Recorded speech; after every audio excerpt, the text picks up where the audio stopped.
கிறிஸ்துவுக்குள் பிரியமான என் அன்பு சகோதர சகோதரிகளே, நம்முடைய கர்த்தரும் இரட்சகரும் மீட்பெரும் மெய்ப்பெருமானே கர்த்தராகிய இயேசு கிறிஸ்துவின் நாமத்தில் உங்களுக்கு என் வாழ்த்துக்களை தெரிவித்துக் கொள்கிறேன். இந்த ஆசீர்வதிக்கப்பட்டதான இந்த அருமையான இந்த மனமகிழ்ச்சியோட இந்த மாலை வேளையிலே நாம் கேட்க போகிறதான ஒரு செய்தியினுடைய தலைப்பு. கடந்த வாரத்திலே நம்ம ஒரு செய்தியை நம்ம போட்டிருந்தோம். அதாவது தீர்க்கதரிசி அமெரிக்காவில் ஒரு புதிய போப்பு எழும்புவார் என்று தீர்க்க தரிசனமாக சொல்லியிருந்த ஒரு காரியத்தை குறித்து நம்முடைய கடைசிகால செய்தி வட்டாரங்களிலே உலகம் முழுவதும் வெளிநாட்டிலிருந்து உள்நாட்டிலிருந்து பரிசுத்தாவின் நடவடிக்கைகள் ஆக்ட்ஸ் ஆஃப் த ப்ராஃபட்ஸ் அப்படிங்கிற அந்த செய்தியில் 87வது பேராவிலிருந்து 88வது பேராவதிக்கு சுட்டி காண்பித்து அமெரிக்காவில் ஒரு போப்பு எழும்புவார் என்று அந்த காரியத்தை அவங்க சுட்டி காமிச்சு அந்த தீர்க்க தரிசனம் இப்பொழுது நிறைவேறிவிட்டது. அமெரிக்காவில் இந்த சிக்காகோவில் இருக்கிறதான போப்பு புதுசாக கத்தோலிக்க சபைக்கு தேர்ந்தெடுக்கப்பட்டிருக்காரு. ஆகவே பிரணாமுடைய அந்த தீர்க்க தரிசனம் நிறைவேறிவிட்டது என்று அநேகர் கருத்து தெரிவிச்சிருந்தாங்க, நிறைய போட்டிருந்தாங்க. அதுக்கு நம்ம அது தப்புன்னு சொல்லி அந்த தீர்க்கதரிசி சொன்ன அந்த சம்பவம் இனிமேல் தான் நடக்க போகுது. இந்த போப்பு அல்ல, தீர்க்கதரிசியுடைய வார்த்தைகள் ஒருபோதும் அது மாறாது, தீர்க்க தரிசனம் ஒருபோதும் அது குறையாது. ஆனால் ஒரு புள்ளி கமா கூட நிறைவேறும். ஆகவே மொட்டை தாத்தா குட்டையில் விழுந்த மாதிரி நம்ம என்ன செய்யக்கூடாது, அதை நம்ம சொல்லக்கூடாது. அது காரியத்துடைய கடைத்தொகை வரைக்கும் நம்ம பார்க்கணும். அவர் தீர்க்கதரிசியுடைய அந்த தீர்க்க தரிசனம் அவர் எப்படி சொல்லியிருக்கிறாரோ அச்சு பெறலாமல் அது நிறைவேறும். அது இனி வரப்போகிற காரியமாக இருக்குது. ஏற்கனவே சொல்லப்பட்ட அந்த காரியம் அமெரிக்காவிலேருந்து போப்பு வந்திருக்காரு. இந்த மாதிரி நிறைய போப்பு அமெரிக்காவிலேருந்து வரலாம். அந்த தீர்க்கதரிசி சொன்ன போப்பு அது வரல, அது இனிமேல் தான் வரும். அப்படிங்கிறதுக்கு நம்ம ஏற்கனவே அதை செய்தி பேசியிருக்கிறோம். புதிய போப்பு தீர்க்கதரிசி பிரணாமுடைய தீர்க்க தரிசனம் நிறைவேறியதா, தற்போது நிறைவேறியதாங்கிற தலைப்பில் நாம் போட்டிருந்தோம். அநேக வரவேற்பு பெற்றது. அநேகர் அதை பார்த்தாருங்க. நிறைய கமெண்ட்ஸ் அதில் கொடுத்துருக்குறாங்க. ரொம்ப சந்தோஷமாக இருந்தது. ஆக இந்த நாளிலே நம்ம அதை மறுபடியும் பார்க்க போவதில்லை. இருந்த போதில் கூட அந்த போப்பு அந்த ரோம மார்க்கம், அந்த ரோம மார்க்கமானது அந்த வாடிகன் சிட்டியானது 7 மலைகளுக்கு மேல் உட்கார்ந்திருப்பதாக தீர்க்கதரிசி சொன்னார். 7 மலைகளுக்கு மேலே வாடிகன் சிட்டி இருக்குதுன்னு சொல்லி. அதே சமயத்தில் 666 அந்த மிருகத்துடைய நம்பர் 666 அப்படிங்கிறதையும் பைபிளில் வாசிக்கிறோம். தீர்க்கதரிசி சொல்லியிருக்கிறார். அந்த மிருகம்ங்கிறது நம்ம கத்தோலிக்க சபையை குறிக்கிறது, ரோமன் கத்தோலிக்க சபையை. அதை குறித்து நமக்கு ஏற்கனவே பல விஷயங்கள் தெரிந்தாலும் சில புதிய விஷயங்கள் உங்கள் மத்தியில் இந்த வேலையில் நான் பேச விரும்புகிறேன். முதலாவது நம்ம பார்க்க போகிற காரியம் வசனத்தை வாசிச்சிருவோம். வெளிப்படுத்தின விசேஷம் 16ஆம் அதிகாரத்தில் 13ஆம் அதிகாரத்தில் 18வது வசனம். இதில் ஞானம் விளங்கும், அந்த மிருகத்தின் இலக்கத்தை புத்தியுடையவன் கணக்கு பார்க்க கடவன். அது மனுஷனுடைய இலக்கமாக இருக்கிறது. அவருடைய இலக்கம் 666. இலக்கம் 666 அப்படின்னு நம்ம பார்க்கிறோம். இதில் ஞானம் விளங்கும். அப்போ இதை தெரிஞ்சுக்கிறதுக்கு அது ஒரு மனுஷனுடைய நம்பராக இருக்குது. அதுக்கு மேலே 14வது வசனத்தை நீங்கள் கவனிச்சிங்கன்னா, அந்த மிருகத்தின் முத்திரையாவது அது நாமத்தையாவது அது நாமத்தின் இலக்கத்தையாவது தரித்து கொள்கிறவன் தவிர வேறொருவனும் கொல்லவும் விற்கவும் கூடாதபடிக்கு செய்தது. ஸோ அந்த 666 நம்பர் இல்லைன்னா எதுவும் பர்ச்சேஸ் பண்ண முடியாது, பிஸ்னஸ் எதுவும் பண்ண முடியாது அப்படிங்கிறது அந்த காரியம். அதுலேயே வெளிப்படுத்தின விசேஷம் 17ஆம் அதிகாரத்தில் 9வது வசனத்தை வாசிக்கலாம். இங்கே ஒரு ஞானம் சொல்லப்பட்டிருக்கிறது. ஞானமுள்ள மனம் இதிலே விளங்கும், அந்த 7 தலைகளும் அந்த ஸ்திரீ உட்கார்ந்துருக்கிற 7 மலைகளாம். ஸோ வெளிப்படுத்தின விசேஷம் 17ஆம் அதிகாரத்தில் பார்க்கும்போது அது 1லிருந்து வாசிக்கும் போது ஒரு திரளான ஸ்திரீ உட்கார்ந்துருக்கிறா அப்படின்னு சொல்லிட்டு, அதே தொடர்ந்து நம்ம அதை பார்க்கும்போது அந்த ஸ்திரீகள் 7 தலைகளுக்கு மேலே உட்கார்ந்துருக்கிறா அப்படிங்கிறது நம்ம பார்க்குறோம். அந்த 7 தலைகள் என்னன்னாக்கா இங்கே 9வது வசனம் சொல்லும்போது ஞானமுள்ள மனம் இதில் விளங்கும், அந்த 7 தலைகளும் அந்த ஸ்திரீ உட்கார்ந்துருக்கிற 7 மலைகள் அப்படின்ட்டு. ஸோ நம்ம பார்க்குறோம் கத்தோலிக்க சபை குறிக்கிறதான காரியம். இதை குறித்து நாம் சிறிது கடைசி கால செய்தியில் இதுவரைக்கும் மற்றவர்கள் சொல்லாத ஒரு சில காரியங்களை தீர்க்கதரிசி செய்தி அடிப்படையில் நம்ம பார்க்க போகிறோம். இது உங்களுக்கு பிரயோஜனமானது. முதலாவதாக நம்ம அப்போ சொன்னோம் பார்த்தீங்களா, தீர்க்கதரிசி சொன்ன தீர்க்க தரிசனம் ஆக்ட்ஸ் ஆஃப் த ப்ராஃபட் அப்படிங்கிற செய்தியில் 87வது பேராவில் தீர்க்கதரிசி சொல்லிக்கிறார். I believe one of this glorious days when this united confederation of church goes together and the new pope is brought out of the United States and put over the according to the prophecy. அதாவது தீர்க்க தரிசனத்தின்படியாக அந்த மகிமையான மகத்தான நாட்களிலே United Confederation of the church, அதாவது ஐக்கிய சபைகளின் அமைப்பானது ஒரு போப்பை என்ன செய்யுமாம், தேர்ந்தெடுக்கும். அந்த போப்பு அமெரிக்காவிலிருந்து வருவார், அமெரிக்காவிலிருந்து தேர்ந்தெடுக்கணும்னு சொல்லப்பட்டிருக்குது, ப்ராபர்ட் சொல்கிறார்.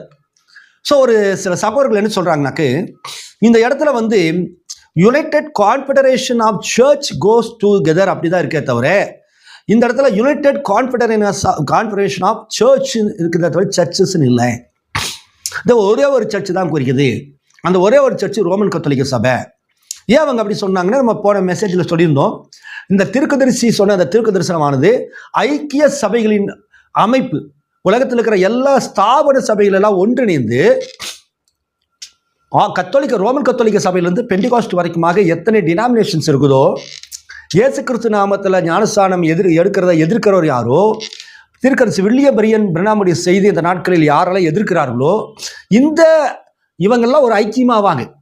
ஐக்கியமாகி கத்தோலிக்க சபையினுடைய தலைவர் போப்பை தலைவராக கொண்டு இயங்கும். இவங்களுடைய உத்தரவுப்படி தான் உலகத்தில் இருக்கிற எல்லா சபைகளும் அசையும். அவங்க அனுமதி கொடுத்தா தான் பிரசங்கிக்க முடியும். அதில் அனுமதி கொடுக்கலைன்னா பிரசங்கிக்க முடியாது. ஸோ இந்த சூழ்நிலைகள் வரும்போது இந்த சபையார் எல்லாரும் சேர்ந்து ஒரு போப்பை செலக்ட் பண்ணுவாங்க. அந்த போப்பு அமெரிக்காவிலேருந்து வருவாங்கிறது அதோடைய அர்த்தம். ப்ராப்பர்ட்டாக தான் சொல்கிறார். ஆனால் ஒரு சகோதரர் சொல்கிறாரு, பிரதர் அப்படி ஐக்கிய சபைகள் கிடையாது, ஏன்னா இங்கே வந்து யுனைடெட் கான்ஃபெடரேஷன் ஆஃப் சர்ச்சுன்னு தான் இருக்குது, ஃப்ளூரல் கிடையாது, சிங்குலர். ஸோ அது கத்தோலிக்க சபை தான் அப்படின்னு. ஸோ நம்ம மறுபடியும் அதுக்கு ஒரு சின்ன தெளிவு நம்ம பார்ப்போம். அதே 87வது பேராவில் கடைசி 2 லைனில் அவர் வாசிக்கிறார், சொல்கிறாரு தீர்க்கதரிசி, they will go right on into the confederation of churches அப்படின்றார். அதாவது இந்த அவர் நிறையா சொல்லிட்டு வர்றார். என்ன சொல்கிறாருனாக்கா, தமிழில் உங்களுக்கு வாசித்து காண்பிக்கிறேன். அந்த மகத்தான நாட்களில் ஒன்றில் ஐக்கிய சபைகளின் சம்மேளனம் ஒன்றிணைந்து, தமிழில் வந்து சபைகளின்னே இருக்குது, சபைகளும் ஃப்ளூரில் இருக்குது, இங்கிலீஷில் சர்ச்சுன்னு தான் இருக்குது.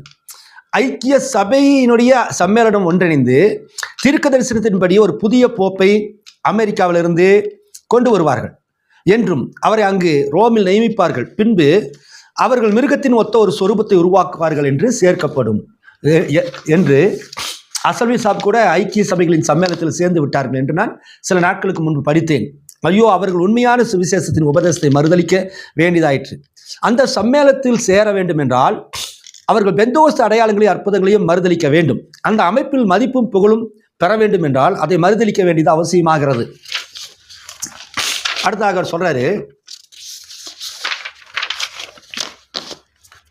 அவர் மெத்தடிஸ்ட், பாப்டிஸ்ட், பிரஸ்பெடேரியன், பெண்டகாஸ்டில், நசரீன்ஸ், பில்கிரிம்ஸ் ஹோலினஸ் அவர்கள் யாராக இருந்தாலும் அதிலிருந்து உண்மையான விசுவாசிகள் எல்லாரும் வெளியேறி ஒன்றிணைத்து தேவனுடைய அன்பால் ஒன்றிணைக்கப்பட்டு கர்த்தராகிய இயேசு கிறிஸ்துவின் சரீரமாகி விடுவார்கள். ஆனால் அஞ்ஞானிகளும் தேவனை குறித்த ஆழமற்ற சிந்தனையுடையவர்களும் புறக்கணிக்கப்படுவார்கள். அவர்கள் அனைவரும் ஐக்கிய சபைகளின் சம்மேளனத்தில் சேர்ந்து விடுவார்கள். இப்போ இங்கே தெளிவாக சொல்கிறார், எல்லா சபையிலிருந்தும் பிரஸ்பெடேரியன், பேப்டிஸ்ட்டு, மெத்தடிஸ்ட்டு, பெண்டகாஸ்டல் எல்லாருமே அங்கிருந்து வெளியே வந்து ஒரு கூட்டமானது மணவாட்டி சபையார் இயேசு கிறிஸ்து நாமத்தில் ஞானஸ்தானம் பண்ணப்பட்டு காலத்தின் செய்திக்குள்ளே வந்துடுவாங்க. ஆனால் இந்த சபைகளெல்லாம் எங்கே சேருதுனாக்க போப்புட்ட போய் சேர்ந்துடுறாங்க, கத்தோலிக்க சபையில் சேர்ந்துடுறாங்க. இப்போது அந்த சபைகள் எல்லாம் சேர்ந்து ஒரு நபரை கொண்டு வருவாங்க. அந்த போப்பு தான் அமெரிக்காவிலேருந்து வரக்கூடிய போப்பு. ஆனால் இப்போ வந்த போப்பு வந்து கத்தோலிக்க சபையிலேருந்து 133 கேர்டினல்ஸ் செலக்ட் பண்ணவங்க. ஆகவே இந்த போப்பை நம்ம செய்ய முடியாது, எடுத்துக்கொள்ள முடியாது. ஆகவே தீர்க்க தரிசனம் முழுமையாக இது நிறைவேற காரியம் அல்ல. ஸோ தீர்க்க தரிசனம் ஒரு கமா புள்ளி கூட மாறாமல் வருகின்ற நாட்களில் நிறைவேறும், ஒரு ஐக்கியம் உண்டாகும். அதை குறித்து நம்ம செய்தியில் நான் வாசிச்சு காமிக்கிறேன், மறுபடியுமா வேறு இதில் காமிக்கிறேன். இப்போ இங்கே நடந்திருக்கிறது வந்து சொல்லப்போனால் பிரணாமுடைய மகன் ஜோசப் பிரணாம் கூட ஒரு அறிக்கை விடும் போது இதை நிறைவேறிச்சு அப்படின்னு சொல்லி போட்டிருக்காரு. ஸோ அவருக்கு கூட இந்த சாதாரண விஷயம் தெரியல. அவர் இந்த கடைசி காலத்தில் பிரணாமுக்கு அடுத்த தீர்க்கதரிசி மனவாட்டி ஒன்றிணைக்கக்கூடியவர்கள அவரை ஃபாலோ பண்ணுறவங்களாம் சொல்கிறாங்க. அவர்கிட்ட அதிகாரப்பூர்வமான அறிவிப்பு எதுவும் வரல. ஆனால் அவருடைய ஃபாலோயர்ஸ் வந்து நிறையா அதில் ஏற்கனவே சொன்ன பிரணாம கிறிஸ்துக்கள், உபதேசத்தில் சரியில்லாதவங்க, சர்ச்சுக்கு ஒழுங்காக போகாதவங்க, வீட்டிலேயே இருந்துட்டு புக்கு படிக்கிறவங்க, ஜப வாழ்க்கை சரியா இல்லாதவங்க, இவங்கெல்லாம் அந்த ஜோசப் பிர்னாம் ஐக்கியத்தில் இருக்கிறாங்க. ஆனால் அவருக்கு தெரியாது, எங்கேயோ ஜெபர்சன்வில்ல இருந்துட்டு அவர் வாரம் என்ன செய்கிறாரு, சர்க்குலர் அனுப்பிச்சிட்டு இருக்கிறார். அங்கே ஜெபர்சன்வில்ல எத்தனை மணிக்கு ஜெபம் பண்ணுறாங்களோ இவங்களும் அங்கே ஜெபம் பண்ணணும். ஜெபர்சன்வில்ல என்ன அதிகார பாசனம் வாசிக்கிறாங்களோ, என்ன செய்தி வாசிக்கிறாங்களோ இவங்களும் சேர்ந்து வாசிக்கணும். ஸோ இவரெல்லாம் மனவாட்டி ஆர்கனைஸ் பண்ணக்கூடியதான ஒரு ஆர்கனைசர்னு சொல்லி அப்படி சொல்லிக்கிறாங்க. ஸோ திருக்கதரிசி செய்தியின் அடிப்படையில் பிர்னாம் சொல்கிறார், எனக்கு அடுத்தபடியாக இந்த கடத்தில் யாருமே கிடையாது. தனி மனித ஊழியம் யாருக்கும் பிர்னாமுக்கு அடுத்தது யாருக்குமே கிடையாது. இன்றைக்கி நிறையா பேர் எனக்கு பிர்னாமுக்கு அடுத்த ஊழியக்காரன் நான் பிர்னாம் விட்டு சென்றதையெல்லாம் நான் விலைக்கு கொடுக்க போகிறேன் அப்படின்னு சொன்னவங்களாம் நிறைய செத்து போயிட்டாங்க. நிறைய பேர் கைகால் வராமல் படுத்து கிடக்கிறாங்க. மேலூர் தாமஸ்லாம் பார்த்தீங்கன்னாக்கா பிர்னாமுக்கு அடுத்த தூதன் நான் தான், 7ஆம் தூதன் சொன்னவங்க கைகால் கடைசியில் காலை வெட்டி எடுத்துட்டாங்க சுகரில், கடைசியில் செத்து போனான். அவன் சொன்ன ஒரு தீர்க்க தரிசனமும் ஒரு உபதேசமும் நடக்கலை இன்னைக்கு வரைக்கும். அந்த மாதிரி நிறையா ஃபாரினில் சரி இந்தியாவிலும் சரி பேரெல்லாம் நம்ம சொல்லிட்டு போகிறான். ஆனால் அது நமக்கு அது இப்போ தேவையில்லை. ஸோ தீர்க்கதரிசிக்கு அடுத்த ஒரு ஊழியம் மனவாட்டி ஊழியம். மனவாட்டிகள் முழுவதுமாகவே அந்த செய்தியை சம்மந்து செல்வாங்க. ஏற்கனவே நான் சொன்ன மாதிரி மோசே மரிச்சதுக்கு பிறகு அவருடைய செய்தியை ஜோசுவா எடுத்துகிட்டு போனார். ஜோசுவா தனியாக ஒரு செய்தி கொடுக்கல. மோசே என்ன எழுதி வைத்திருந்தானோ அது பிரசங்கிச்சான்னு பைபிளில் வாசிக்கிறோம். யோசுவாவுக்கு தனி செய்தி கிடையாது. மோசே சொன்னதை யோசுவா நினைவு புஸ்தகத்தில் எழுதி அதை ஜனங்களுக்கு பேசினான். யோசுவா பரிசுத்தாவிக்கு அடையாளம். அப்போ அந்த பரிசுத்தாவியர் இன்னைக்கு எப்படி வராரு? ஹீப்ரோவில் சொல்கிறார், எபிரேய நிருபத்தில் திருக்குறள் சொல்கிறாரு அந்த செய்தியில், அன்னைக்கு யோசுவா இன்னைக்கு அது பரிசுத்தாவியானவர். ஸோ இன்னைக்கு திருச்சி பிர்னாமுடைய செய்தியை ஆவியானவர் மனவாட்டிக்குள்ளாக இருந்து மனவாட்டின் மூலமாக உலகம் முழுவதும் செலுதே தவிர ஒரு தனி மனித ஊழியம் கிடையாது. நான் ராஜா பிர்னாம் நிறையா விஷயம் எனக்கு தெரிஞ்சுட்டேன், பிர்னாமுக்கு மேலே நான் செய்தி கொடுக்க போகிறேன், பிர்னாமுடைய செய்தி அவர் காலத்தில் முடிஞ்சு போச்சு, அதுக்கு பிறகு இப்போ நான் தான் தீர்க்கதரிசி, நான் தான் தூதன், அல்லது நான் ஒரு அப்போஸ்தலன், பிர்னாமுக்கு அடுத்த ஊழி அங்கிட்டு தான் கொடுக்கப்பட்டிருக்குது, அல்லது இந்தியாவில் இருக்கிற மனவாட்டியில் ஒன்றிணைக்கிறதுக்கு நான் தான் வந்திருக்கிறேன், அது தமிழ்நாட்டில் இருக்கக்கூடிய மனவாட்டியில் ஒன்றிணைக்கிறதுக்கு தேவனை அனுப்பிச்சிருக்காருன்னு சொன்னாக்கா நான் ராங் பெர்சன். ஆகவே தான் அது யோசப் பிர்னாகாமல் இருந்தாலும் சரி, அவராக சொல்லியிருந்தாலும் அது தப்பு தான். சரி, அது இருக்கட்டும். பட் என்ன செய்யல, ஒரு சின்ன விஷயம் கூட அவருக்கு தெரியல. இந்த தீர்க்க தரிசனம் நம்முடைய தந்தை அவர் தீர்க்கதரிசியாக இருந்தார், அவருடைய தீர்க்க தரிசனம் முழுமையாக வெளிப்படலை. மற்றவங்களாம் சொல்லுவாங்க, ஆனால் அவரோடவே இருந்து அவரோட ஊழிய களத்தில் இருந்தவர் இல்லைங்களா, அவருக்கு தெரிஞ்சிருக்கணும்ல. இதுலேருந்து என்ன நம்ம தெரியுதுனாக்க, தீர்க்கதரிசி மகனாக இருந்தாலும் கூட முன்குறித்தல் என்பது முக்கியம். ஸோ தீர்க்கதரிசி மகன்கிற ஒரே ஒரு தகுதி மட்டுமே ஒருத்தனை தீர்க்கதரிசியாக ஊழியக்காரனாக வச்சுறாரு. என் மகங்கிற தகுதியினால என் மகன் பாஸ்டர் ஆயிட முடியாது, அவனுக்கு தனியாக அழைப்பு வேணும்.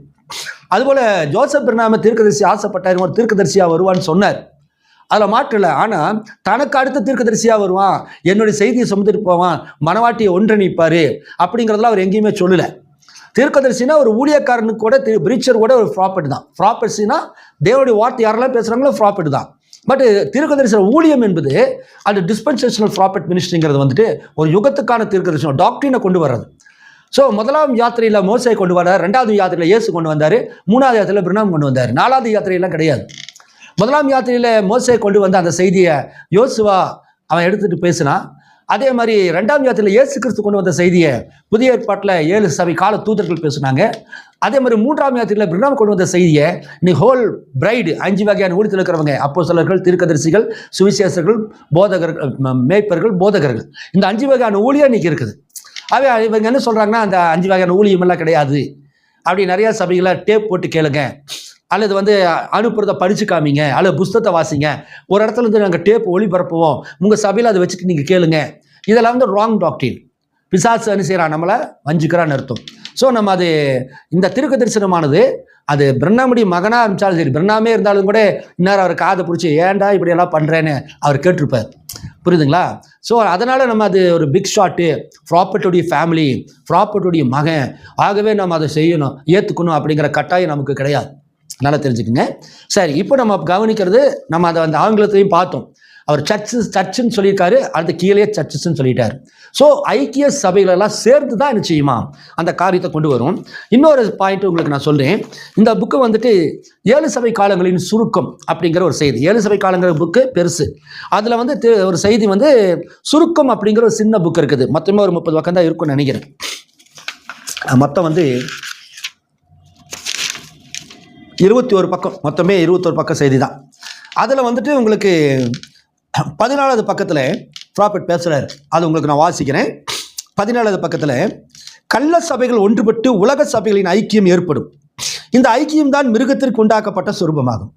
பாருங்க, இந்த இடத்துல முதல்ல நம்ம வாசித்த அந்த செய்தியில் வருதுன்னு சொன்னார், இந்த சபைகள் எல்லாம் ஒன்றிணைந்து ஒரு போப்பை கொண்டு வருவாங்க, அந்த போப்பு ஒரு சொரூபத்தை கொண்டு வருவார்.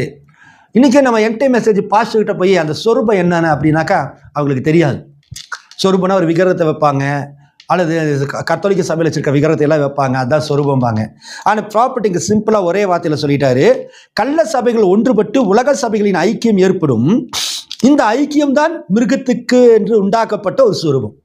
மிருகங்கிறது ரோமன் கேத்தலிக் இல்லைங்களா, போப், அவருக்கென்று உண்டாக்கப்பட்ட அந்த சொரூபம் வந்து எதுங்க, அந்த ஐக்கியம், அந்த டினாமினேஷனுடைய அமைப்பு, WCC அப்படின்னு சொல்கிறது, வேர்ல்டு சர்ச்சஸ் கவுன்சில் அப்படின்னு சொல்கிறது.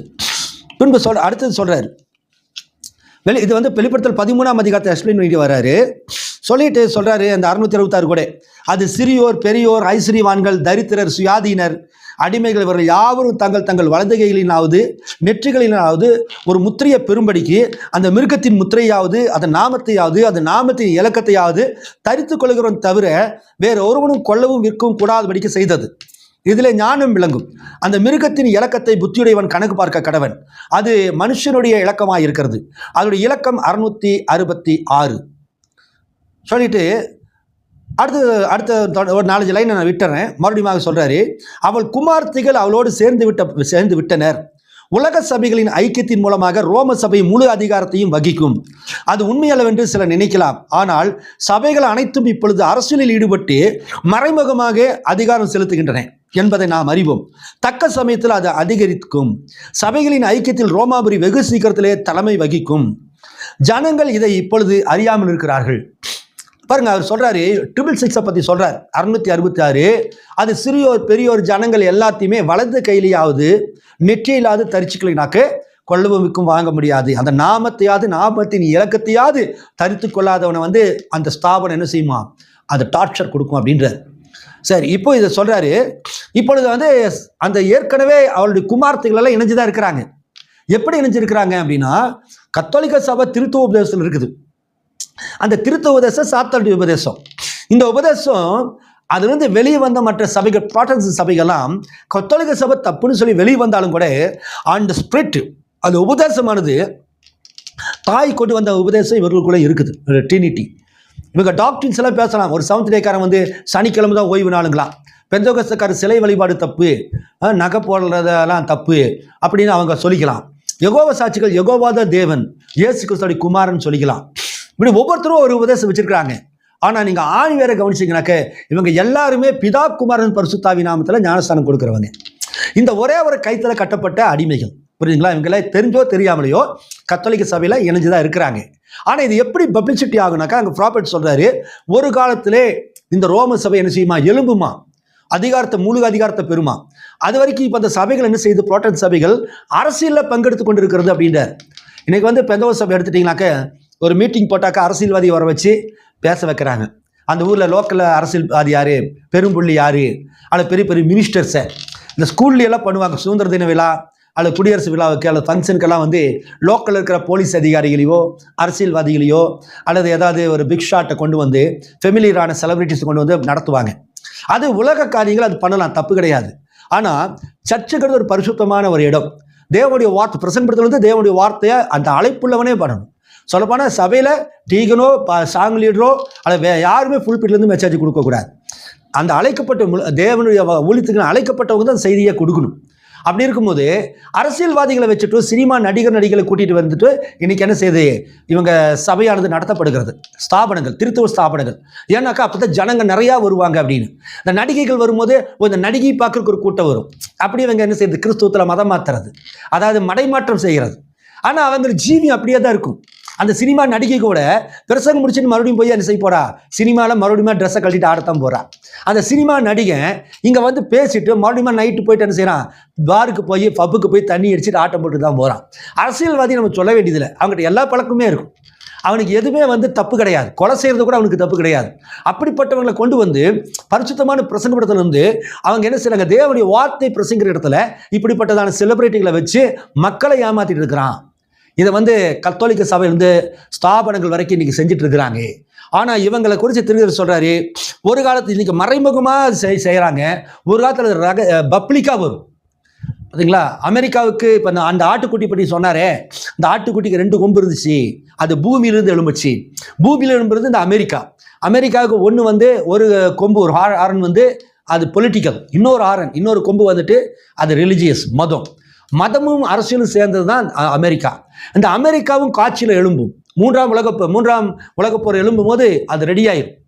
அது இப்போ நடந்துட்டு இருக்குது, அந்த காரியங்கள் இப்போ ப்ராசஸ் ஆகிட்டு இருக்குது. அதே சமயம் ரோமாபுரியில் போப்புகள், இப்போ இந்த போப்பு செத்து போயிடுவான், மறுபடியும் புது போப்பை வருவாங்க. ஸோ ப்ராப்பர்ட் சொன்ன அந்த நேரம் வரும்போது அந்த தீர்க்கதரிசி சொன்ன அந்த அமெரிக்காவில் இருக்கிற போப்பு வருவாங்க. எப்படி வருவாங்கனாக்க, இவங்கெல்லாம் அந்த WCCயில் போய் கையெழுத்து போடுவாங்க. ஏற்கனவே ஒரு சமயம் WCC கூட்டப்பட்டு அநேகர் கையெழுத்து போட்டிருக்கிறாங்க. ஆனால் முழுமையாக எல்லா ஸ்தாபனமும் கையெழுத்து போடல. பிரணாம் சொல்றாரு, பிரஸ்படேரியர்கள் கூட அதில் சேர்ந்துட்டதாக கேள்விப்பட்டேன் அப்படின்றாங்க. ஸோ பிரணாம் காலத்துக்கு முன்னதாகவே ஒரு ஈக்மென்சல் கவுன்சில் WCC வந்திருக்குது. அவங்க நிறைய சபைகளெல்லாம் சேர்த்திருக்கிறாங்க. இன்னைக்கு பார்த்தீங்கன்னாக்கா பிரணாம் 65 போயிட்டார், பாஸ் ஆகிட்டாரு. 65 இன்னைக்கு வரைக்கும் 2025 வரைக்கும் இருக்கிற 60-70 ஆண்டுகள் ஆச்சு. நிறைய ஸ்தாபனங்கள் வந்தாச்சு. பெண்டிகாஸ்ட்லேயே ஏஜி, சர்ச் ஆஃப் காட் அப்படி இப்படின்லாம் வருது. இவங்கெல்லாம் இன்னும் WCCயில் கையெழுத்து போடல, கொஞ்சம் தான் போட்டிருக்கிறாங்க. அதை தான் பிரணாம் சொல்கிறாரு, கொஞ்சம் இறஞ்சிருக்கிறாங்க, சிலர்லாம் கையெழுத்து போட்டுக்கிறாங்க. ஆனால் முடிவில் வரும்போது எல்லா சபை ஸ்தாபனங்களும் என்ன செஞ்சிருமா, ட்ரினிட்டி குரூப்ஸ் எல்லாமே, யெகோவா சாட்சி உட்பட எல்லாரும் என்ன செஞ்சிருவாங்களா, அதில் ஜாயின் பண்ணிடுவாங்க. இயேசு கிறிஸ்து நாமத்தில் ஞானஸ்தானம் பெற்றவங்க கூட அதில் ஜாயின் ஆயிடுவான். ஏன்னா எனக்கு இயேசு கிறிஸ்துவை பிடிக்கும், ஆனால் தீர்க்கதரிசி பிடிக்காது, பிரணாமை பிடிக்காது அப்படின்ட்டு ஒமிட் பண்ணிட்டு இவங்களோட சேர்ந்தால் தான் நம்ம ஊழியம் பண்ண முடியும்.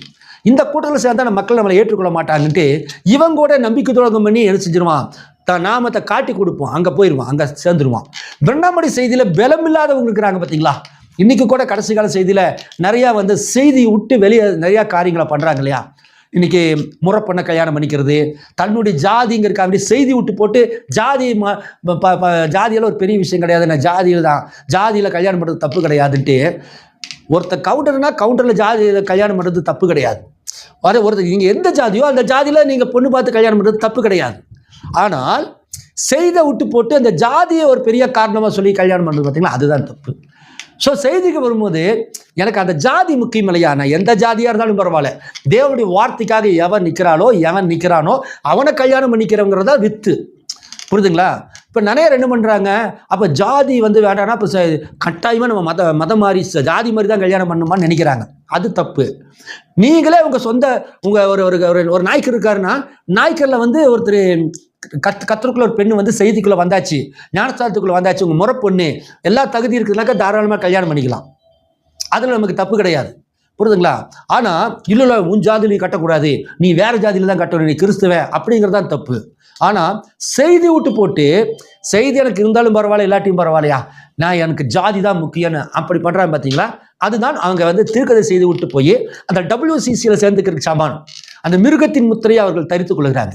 ட்ரினிட்டியாக இருந்தாலும் பரவாயில்ல, நம்ம சபையில் நம்ம பையனுக்கு ஏற்ற பொண்ணு கிடைக்கல, நம்ம சபைகளில் நமக்கு பொண்ணுக்கு ஏற்ற மாப்பிள்ளை கிடைக்கல, என் பொண்ணை நான் எப்படி படிக்க வச்சிருக்கேன் தெரியுமா, ராஜாத்தி மாதிரி வளர்த்திருக்கிறேன், அதுக்கு தகுந்த பையன் இங்கே கிடைக்கல, இந்த பையனை போய் கட்டிட்டாக்க என் பிள்ளைக்கு சோறே கிடைக்காது, அல்லது இந்த பொண்ணை கட்டிட்டாக்க ஏன் தகுதி ஏன் இந்த பொண்ணை போய் நான் கல்யாணம் பண்ண முடியுமா அப்படின்னு சொல்லிட்டு திருத்துவ ஸ்தாபனங்களையும் அல்லது வேறு ஏதாவது மதங்களையும் கல்யாணம் பண்ணிக்கிறாங்க பாருங்களா, அதுதான் தப்பு. அப்போ வார்த்தைக்கு விரோதமாக அவங்க போகிறாங்க. கல்யாணம் மட்டுமல்ல, இப்படி நிறையா தொழிலுக்காக, வேலைக்காக, அல்லது ஏதோ ஒரு பொருள் வாங்குறதுக்காக, பணம் வாங்குறதுக்காக, இப்படியெல்லாம் கடைசி நாட்களில் கடைசி காலத்தில் இருக்கிற ஒரு கூட்டம் இன்றைக்கே அப்படி தான் இருக்கிறாங்க மேக்சிமம். இவங்களாம் பகிரங்கமாக போய் அந்த WCCயில் சேர்ந்துக்குவாங்க. இந்த ஊழியம் வந்து கடைசி கால செய்தி ஊழியம் வந்து சாதாரண விஷயம் கிடையாதுங்க, பெரிய போராட்டங்களும். ஸ்தாபன ஊழியமே பயங்கரம்னாக்க இந்த ஸ்தாபன இந்த என்டைம் ஊழியம் எப்படி இருக்குன்னு நினச்சி பாருங்க.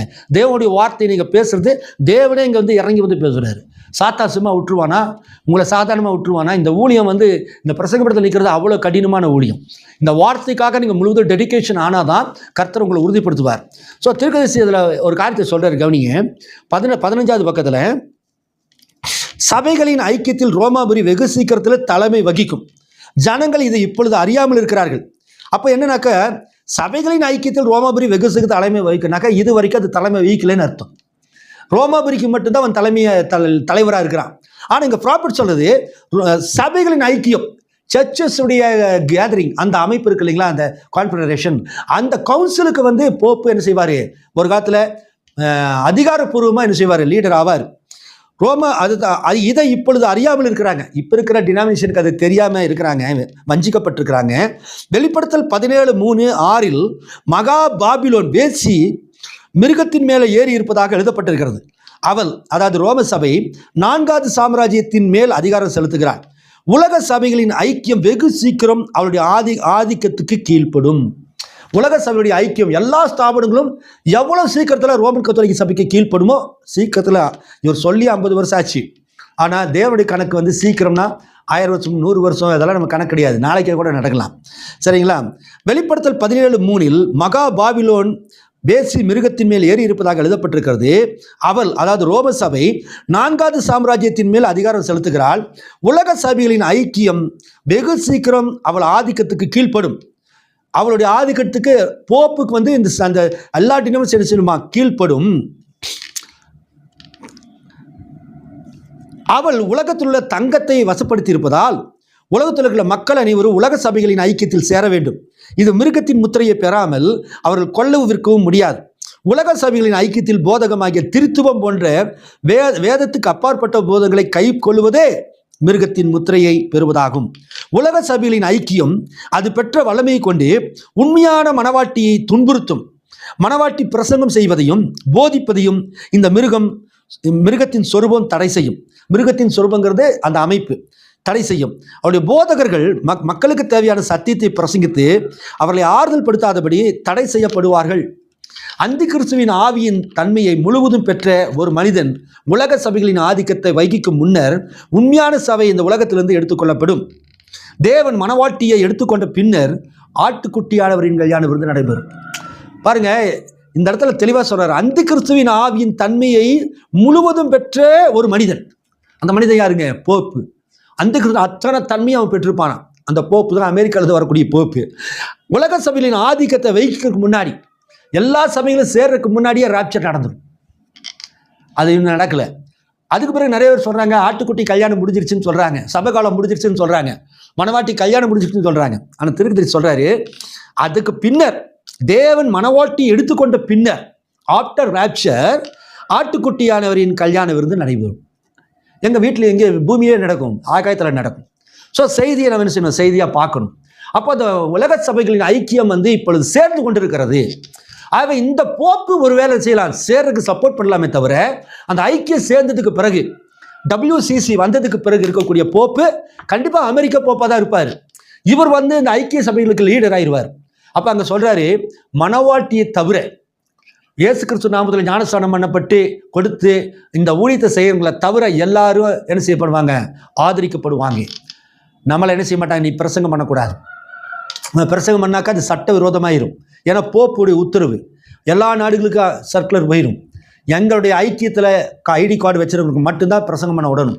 மற்றவங்களாம் ஃபேக் பாஸ்டர்ஸ், போலி போதகர்கள் இல்லையா, தீர்க்கதரிசி பிரினாமு அப்படியெல்லாம் சொன்னால் எடுபடாது, கூட உள்ளே வச்சுருவாங்க. அந்த மாதிரி ஒரு காலகட்டம் வரும். மனவாட்டிக்கு ப்ராஃபட் சொல்கிறாரு, நெருக்கடி கொடுப்பார்கள் என்று இங்கே பார்த்தோம். நெருக்கடி கொடுப்பாங்களாம் மனவாட்டிக்கு. உண்மையான மனவாட்டிக்கு அவன் நெருக்கடி கொடுப்பான். டார்ச்சர், உபத்திரவு கொடுக்க முடியாது. உபத்திர காலத்தில் இல்லை, சின்ன டார்ச்சர். பிரசங்கம் பண்ண இருக்கு, நீ பண்ணக்கூடாது, நீ சபை நடத்தக்கூடாது, ஐடி கார்டு வச்சிருக்கிறியா, அப்போ ஐடி கார்டு போய் வாங்கிட்டு வா. அப்போ கத்தோலிக்க சபையுடைய பிரான்ச் இங்கே எங்கே இருக்குது? எல்லா ஸ்தாபனங்களும் எங்கே ஆஃபீஸ் போட்டிருக்கிறாங்க, எல்லாம் ஒருங்கிணைஞ்சு அங்கே போகணும். ஐயா, நான் இயேசு நாமத்தில் ஞானஸ்தானம் கொடுக்குறேன். அப்படியா? பக்கத்திலே வராதப்போ நீ திருத்துவத்தில் ஞானஸ்தானம் கொடு, திருத்துவ நாமத்தில் ஞானஸ்தானம் கொடு, பிதாக்குமார் பரிசுநாமத்தில் கொடு, இப்போவே ஐடி கார்டு போட்டு கொடுக்குறேன் அப்படிம்பாங்க. புரியுதுங்களா? இப்போ அது நடந்துட்டு இருக்குது. இன்றைக்கி ஸ்தாபனங்களை பெண்டிகாஸ்ட் சர்ச்சுக்கு போனீங்கன்னா நம்மளை சேர்த்துக்க மாட்டான். ஏன்னா அவன் திருத்துவத்தில் நம்ம ஞானஸ்தானம் கொடுக்குறது இல்லையா. கல்யாணத்துக்கு கூட என்னுடைய டியர் ஃப்ரெண்ட்ஸ் எல்லாம் இருக்கிறாங்க பாஸ்டருங்க, கல்யாணத்துக்கு கூட எனக்கு கூப்பிட மாட்டாங்க. ஏன்னாக்கா நம்ம இயேசு நாமத்துக்காரன் அந்தி கிறிஸ்தவன் வச்சிருக்கிறான். பாருங்கள், உண்மையாலும் அவங்க தான் அந்தி கிறிஸ்து. ஆனால் நம்மளை அப்படி சொல்கிறாங்க. இந்த காலகட்டம் வரும்போது தான் இது நடக்கும். அப்போ 666 அப்படிங்கிறத நம்ம கவனிக்கணும். இதில் ஞானம் விளங்கும். அப்போது ஞானம் இருக்கிறவங்க கண்டுபிடிச்சணும். 666 திருத்தி சொல்கிற 666 என்பது நெத்திலையும் கையிலையும் கைது கட்டி தொங்க போட்டுருக்கிறதுல பச்சை குத்துறது கிடையாது.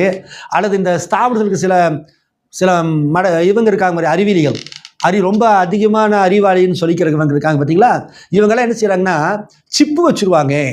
சிப்பு வச்சுட்டு உங்களை விட்டுருவாங்க, நீங்கள் எங்கே போனாலும் அவங்க கண்காணிப்பாங்க. இப்போவே நிறையா நாடுகளும் அதெல்லாம் வச்சுட்டாங்க. அது எப்போ நடக்கும்? ட்ரிபுலேஷன் பீரியடில், மணவாட்டி ரேப்சர் ஆனதுக்கு பிறகு 666 அப்போ தான் எரெக்ஷன் ஆகும்.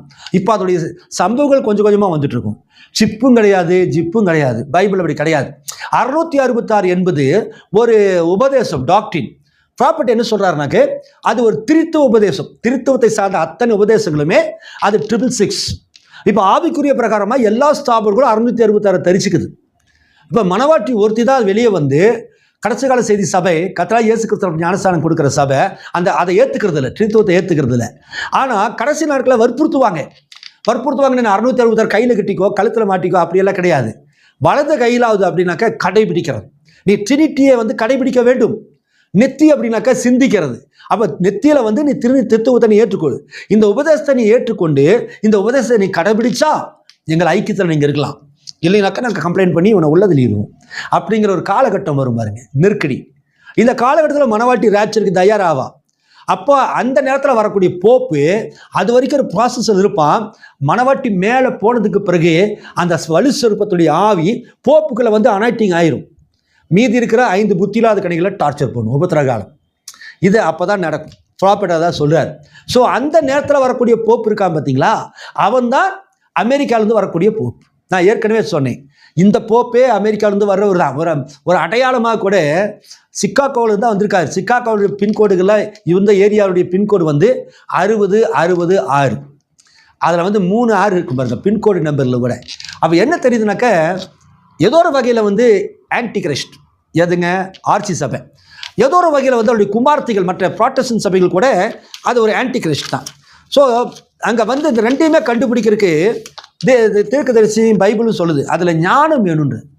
அப்போ 7 தலைகள், அந்த ஸ்திரீ வந்து 7 தலை மேலே உட்காந்துருந்தாலாம். 7 தலை அப்படிங்கிறது வந்து ஏதோ ஒரு மனித தலையோ பாம்பு தலையோ கிடையாது. அதை குறித்து சொல்லும்போது அந்த ஸ்திரீ உட்காந்துக்கிறது 7 மலைகள். தீர்க்கதரிசி செய்தியில் சொல்கிறாரு, வாடிக்கன் சிட்டி 7 மலைகளுக்கு மேலே இருக்குது. பிரணாமட் வந்து சொல்கிறாங்க, ஐயோ 666 வந்து நீங்கள் ரோமன் கத்தோலிக் சபைக்கு பொறுத்துறீங்க. போப்புடைய கிரீடத்தில் வந்து 666 இருக்குது. அதில் இருக்கிற அந்த எழுத்தை கூட்டி பார்த்தாக்கா 666 வரும்னு சொல்கிறீங்க. நிறையா ஹிட்லர் பெரிய பெரிய சர்வதிகாரிகளுக்கெல்லாம் கூட போட்டால் கூட 666 வரும் அப்படின்னு பிரணாம்கிட்ட சொல்கிறாங்க. அப்போ பிரணாம் சொல்கிறாரு, அதெல்லாம் கரெக்டு தான். ஆனால் பைபிள் இங்கே என்ன சொல்லுதுன்னா, அந்த வேசியானவள் அந்த ரோம சபையானது 7 மலைகளுக்கு மேலே உட்கார்ந்துருக்குது. 7 மலைகளுக்கு மேலே உட்கார்ந்துருக்கிற ஒரே நகரம் வந்து வாடிகன் சிட்டி தான். அங்கே தான் அந்த ஆள் இருக்கிறாரு அப்படின்றார். அப்போ 7 மலைகளை குறித்து நம்முடைய பாஸ்டர்களோ நம்முடைய ஊழியக்காரர்களோ யாராவது அதை சொல்லியிருக்கிறாங்களா? டிஸ்பிளேல உங்களுக்கு நான் போடுறேன் பாருங்கள். ஒன்று வந்து ரோமாபுரி வந்து எந்த 7 மலைகளுக்கு மேலே இருக்குது, இதுக்கெல்லாம் நம்ம விளக்கம் கொடுத்தோம்னா அது மணிக்கணக்கில் பேசலாம். முதல் மலை வந்து பேலண்டைன். அந்த பேலண்டைனில் என்ன நடக்குது அது ஏன் அப்படின்னாக்கா அதை வந்து ஒரு மெசேஜாக நம்ம கொண்டு போகலாம். அது ஒரு பெரிய வெளிப்பாடுகள் உள்ளது. 2வது மலை வந்து ஆவன்டைன். 3வது மலை வந்து கெபிட்டோலின். 4வது வந்து கேலியன். 5வது வந்து என்குவிலின். 6வது வந்து விமிலன். 7வது வந்து குயிரினல். வெளிப்படுத்தல் 17:9 7 மலைன்னு சொல்லப்பட்டிருக்குது.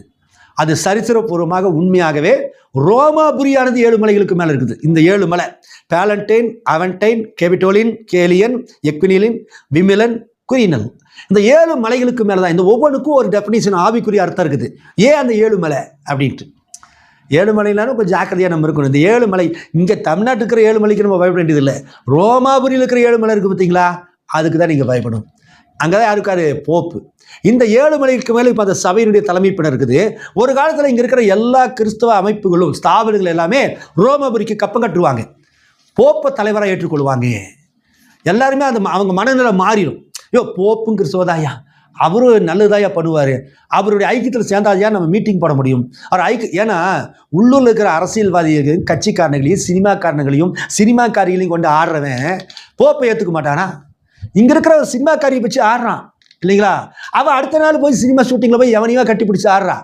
அவனை கூட்டிகிட்டு வந்து பிரசங்கம் பண்ணுற இந்த முட்டா பசங்களுக்கு போப்பை ஏற்றுக்கிறதுக்கு பெரிய இதாக மாய்மாலக்காரனுங்க. சாராய் கடை வச்சிருக்கிறான் ஒரு அரசியல்வாதி இல்லையா? அவன் வந்து சாராய் கடை வச்சிருக்கான், டாஸ்மார்க் வச்சிருப்பான், இல்லை ஏதாவது கள்ளப்பணம் அடிக்கிறான், ஏதோ ஒன்று பண்ணுறான் அரசியல்வாதி. இவனை கூட்டிகிட்டு வந்து மாண்புமிகு அமைச்சர் அவர்கள் நம்முடைய சபைக்கு இப்பொழுது 50 சேர் வாங்கி கொடுப்பார், நம்ம சபைக்கு இதை செய்வார், அது செய்வார்னு இந்த பிரசங்கப்படத்தில் நிற்க வேண்டிய அந்த இடத்துல, ஊழியக்காரர் நிற்க வேண்டிய இடத்துல அந்த அரசியல்வாதி வைக்கிறவன் போப்ப தலைவரை ஏற்றுக்கிறதுக்கு என்ன பிரச்சனை? அவனுக்கு தாராளமாக ஏற்றுக்குவான். ஆனால் ஒருத்தர் ஏற்றுக்க மாட்டானுங்க. ஸ்தாபனங்களை அனைத்துமாகவே இயேசு கிறிஸ்து நாமத்தில் ஞானஸ்தானம் கொடுக்குறத ஏற்றுக்க மாட்டான். நான் பேசிட்டு இருக்கிற இந்த நேரத்தில் 2-3 இன்விடேஷன் எனக்கு வந்திருக்குது கல்யாணத்துக்கு. நெருங்கின பாஸ்டருக்கு தான், பெண்டிகாஸ்ட், ஒருத்தர் வந்து CSI, இவங்க என்னுடைய திருமண பத்திரிகையில் எனக்கு வந்திருக்குது. ஆனால் அவங்க என்னை வான்னு கூப்பிடலைங்க. கல்யாணம் நடக்குது, வான்னு எனக்கு கூப்பிடலை. ஒருத்தர் வந்து ஃபார்மாலிட்டிக்கு மட்டும் அனுப்பிச்சி விட்டார். இன்னொருத்தர் எனக்கு நெருங்கின நண்பர், அவருடைய பத்திரிகையை வந்து வாட்ஸ்அப்பில் பார்த்தே நிறைய ஸ்தாபன போதகர்கள்லாம் போட்டிருக்காங்க. பாருங்கள், அந்த கல்யாணத்துக்கு மாமன் மிச்சம் வராமல் இருப்பாங்களா? சித்தப்ப சித்தி வராமல் இருப்பாங்களா? சொந்தக்கார் வராமல் இருப்பாங்களா? அப்போ அந்த பாஸ்டருடைய ரிலேஷன்ஸ், அந்த கல்யாணத்தில் அட்டன் பண்ணுறவங்க, வாழ்த்து தெரிவிக்கிறவங்க, பண உதவி செய்கிறவங்க எல்லாமே இந்துக்களாகவோ ஸ்தாபன சபையில் இருக்கிறவங்களோ அல்லது CSO ஏதோ ஒரு வகையில் ரட்சிக்கப்படாதவன், குடிகாரன், இல்லை கூத்தாடி, மொல்ல மாதிரி எல்லாமே அந்த கல்யாணத்துக்கு வருவான். ஆனால் அவனுக்கெல்லாம் வந்தாலும் பரவாயில்ல, யார் வரக்கூடாது? இயேசு கிறிஸ்து நாமத்துக்காரன் வரக்கூடாது. இவன் ஜீசஸ் சொல்லி அப்படின்னாக்கா அவனுடைய இருதயம் எவ்வளோ கடினப்பட்டிருக்குன்னு பாருங்க. ஆகவே தான் நம்ம வந்து இங்கே இருக்கிற பிஜேபிக்கோ RSSக்கோ நம்ம பயப்பட வேண்டிய அவசியம் இல்லை. அவங்களுக்கு சத்தியம் தெரியாது. இங்கே செய்கிற கிறிஸ்தவன் செய்கிற அட்டூழியத்தை பார்த்து அவன் எதிர்வினையாற்றுகிறான். ஆனால் நம்ம பயப்பட வேண்டியது ரோமாபுரிக்கு, போப்புக்கு பயப்படணும். இங்கே இருக்கிற ஸ்தாபன பாஸ்டர்களுக்கு பயப்படணும். திருத்துவத்தில் யாரெல்லாம் இருக்கிறார்களோ அவர்களுக்கு நீங்கள் பயப்படணும். பயப்படணும். என்ன பயம்? இவன் தான் எல்லா வேலையும் பண்ணுவான், காட்டி கொடுக்குறவன் தான். வசனம் சொல்லுது இல்லைங்களா? கடைசி நாட்களில் ஒருவர் காட்டி கொடுப்பார்கள். அவன் யாரை காட்டி கொடுப்பான்? ஒரு CSI பெந்தகோஸ்துவை காட்டி கொடுக்காது, ஒரு பெந்தகோஸ்த ப்ரொட்டஸ்டன்ட் காட்டி கொடுக்காது, ஒரு பிரெஸ்பிடியன் பேப்டிஸ்டை காட்டி கொடுக்க மாட்டான், இவன் RCயை காட்டி கொடுக்க மாட்டான். ஏன்னா இவனுக்கு எல்லாம் ஒரு. ஆனால் இவங்க எல்லாம் சேர்ந்து என்ன பண்ணுவாங்க தெரியுங்களா? இயேசு கிறிஸ்து நாமத்தில் ஞானஸ்தானம் கொடுக்குற பிள்ளைகளை, உண்மையான தேவனுடைய வித்துக்களை என்ன செய்வாங்க? காட்டி கொடுப்பாங்க. அன்னைக்கு பரிசேயரும் சதுசேயரும் 2 பேர் தனித்தனியாக இருந்தவங்க, 2 பேர் ஒரு தனித்தனியாக இருந்தவங்க. ஆனால் இயேசு எதிர்க்கிறதுக்காக வேண்டி இவங்க எல்லாம் நினச்சிட்டாங்களா? ஒன்றாயிட்டாங்களா? எதிரிக்கு எதிரி நண்பன். காய்ப்பாவும் அண்ணாவும் பல வருஷமா பேசலையா? ஆனால் இயேசு கிறிஸ்துவ சிலுவையில் அடிக்கணுங்கிறதுக்காக வேண்டி இந்த எதிரிகள் 2 பேர் ஸ்தாபனங்கள் ஒன்றிணைஞ்சிருச்சுங்க. அதுதான் இன்னைக்கு நடக்கும். இன்னைக்கு இயேசு கிறிஸ்து நாமத்தில் யாரெல்லாம் ஞானஸ்தானம் கொடுக்குறாங்களோ, கிறிஸ்துவின் மனவாட்டிக்காக இவங்க எல்லாமே எல்லாம் ஒன்று சேர்ந்துருந்த அமைப்புகள்லாம். உண்மையிலேயே இந்த செய்தியில் நீங்கள் இருந்தால்தான் நீங்கள் ரட்சிக்கப்படுவீங்க.